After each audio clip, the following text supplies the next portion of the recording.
Esselamu Aleyküm izləyicilər. Bu video dəstə B hərfi haqqında məlumat verəcəm. Ərəb əlifbasının ikinci hərfi B hərfidir. Bu hərf dodaqların yaş hissələrini bir-birinə möhkəm şəkildə vurmaqla və hava axınını dayandırmaqla tələffüz edilir. Azərbaycan dilində olan B səsinin incə formasıdır. Səslənməsinə nəzər salaq. B. B. Ekranda hal-hazırda B hərfinin yazış formalarını görürsünüz. Bu hərf 4 cür yazılan hərfdir. Müstəqil formada B hərfi bu formada yazılır. Altında bir nöqtə var. Əvvəldə olan forması, yəni sanki bu müstəqil formasını yarıya bölmüsünüz. Çünki ərəb dilində deməli sözlər sağdan sola doğru yazılır. Yəni başlanğıc və altda bir nöqtə, ortadan yazışında da hər iki tərəfdən bitişmə var. Yəni sağdan sola doğru yazıldığı üçün yəni yazılır və özündən sonra da bu hərf başqa bir hərfə qoşulduğu üçün əlif hərfindən fərqli olaraq ona görə hər iki tərəfdən çıxıntı var və son yazılışında da görürsünüz müstəqil formadır. Bir dənə sağ tərəfdən çıxıntı var, çünki sağdan sola doğru yazılır hərflər. İndi isə praktiki formada yazışına nəzər salaq. Müstəqil formasını yazaq ilk növbədə. Burada əvvəlcə düz xətt çəkirik və iki damanı əhatə edəcək səviyyədə aşağı doğru uzadırıq. Yəni sağdan sola və daha sonra yenə yuxarıya doğru düz formada çəkirik və aşağısında, yəni orta hissədə bir dənə nöqtə qoyuruq. Yenə yazaq. Yuxarıdan aşağı doğru çəkdi. İndi sağdan sola doğru aşağıdan düz aparırıq. İki damanı əhatə edəcək səviyyədə və yenə yuxarıya doğru düz çəkirik və aşağıda ortada nöqtə işarəsi qoyuruq. Bir daha yazıram.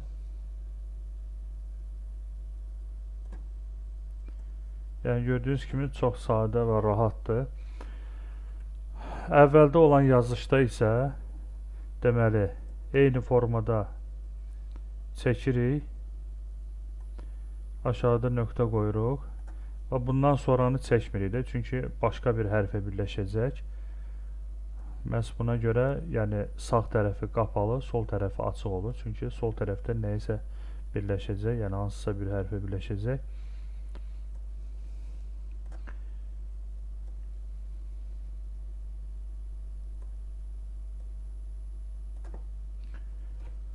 Ortada yazışına nəzər salaq.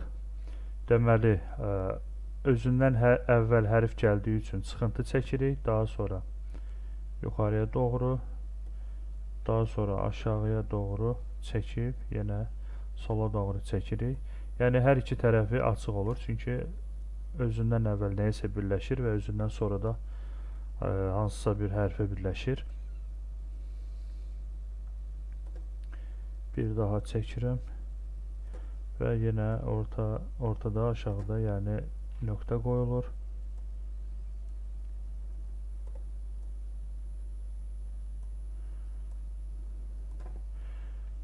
Sonda yazışına nəzər salaq, yəni kəlmənin sonunda. Deməli, sağ tərəfdən çıxıntı çəkirik, çünki ondan öncə hansısa bir hərf gəlib, çıxıntı olur. Daha sonra yəni müstəqil forma kimi yazırıq və aşağısında nöqtə qoyuruq. Daha sonra yenə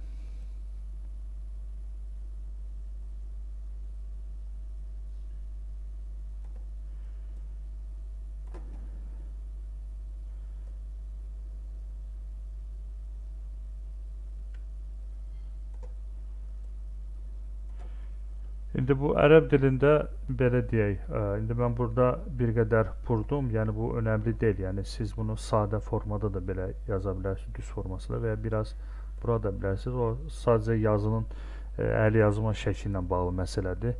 Yəni öz dilimizdə də biz A hərfini bəzən yəni daha biraz sadə formada da yaza bilirik və bir qədər daha biraz bəzəkli formada da, yəni bu sizi çaşdırmasın.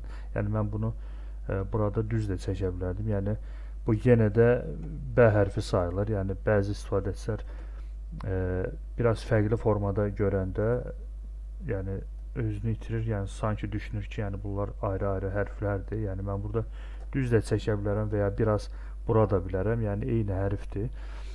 Ümumiyyətlə bəzi insanlar qeyd edirlər ki, ərəb dilində hərfləri öyrənmək çətindir, çünki hər bir hərfin 4 cür və ya 2 cür yazışı var. Bunlar hər birini əzbərləyib yadda saxlamaq çətindir. Xeyr, bu belə deyil. Əksinə, ərəb dilində 28 hərf vardırsa, burada demək olar ki, təxminən 16 dənə əsas yazılış var. Yəni bir çox hərflər yəni bir-birinə oxşardır. Sadəcə orada nöqtə fərqləri olur. Yəni məsələn B hərfində bu nöqtə aşağıdadır. Məsələn növbəti dəstə T və Th hərflərini götürəcəyik. Orada nöqtələr yuxarıda olacaq və sayında fərq olacaq. Yəni 16 əsas səhv etmirəmsə yazılış olmalıdır. Yəni və sadəcə xırda, yəni cüzi bir fərqlərə görə bu hərflər bir-birindən fərqlənirlər və qeyd etdiyim kimi, yəni deyirlər ki, 4 cür və ya 2 cür yazılış var, bunları yadda saxlamaq çətindir. Yəni bunlar burada qeyri-adi bir şey yoxdur. Yəni məsələn öz dilimizdə də misal üçün tutaq ki, biz burada 3 hərf yazaq. A, M, bir də A hərfi yazaq. İndi biz bunları bitişdirmək üçün də bizim dilimizdə biz soldan sağa doğru yazırıq. Yəni bir çıxıntı qoyuruq. Yəni burada söz əmələ gəlməsi üçün çıxıntı qoyuruq. Yəni təbii ki, kəlmələr soldan sağa yazıldığı üçün çıxıntılar da soldan sağa yazılır da. Ərəb dilində isə əksinə sağdan sola yazıldığı üçün və çıxıntılar da təbii ki, sağdan sola qoyulacaq. Məsələn, əvvəl yazılış forması müstəqil formanın eynisidir.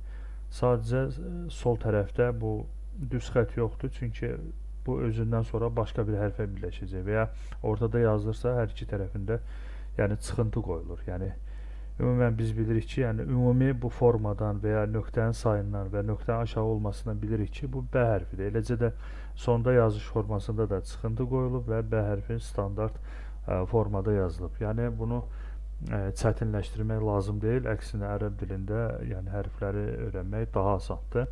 Bu qədər. Əssəlamu aleykum.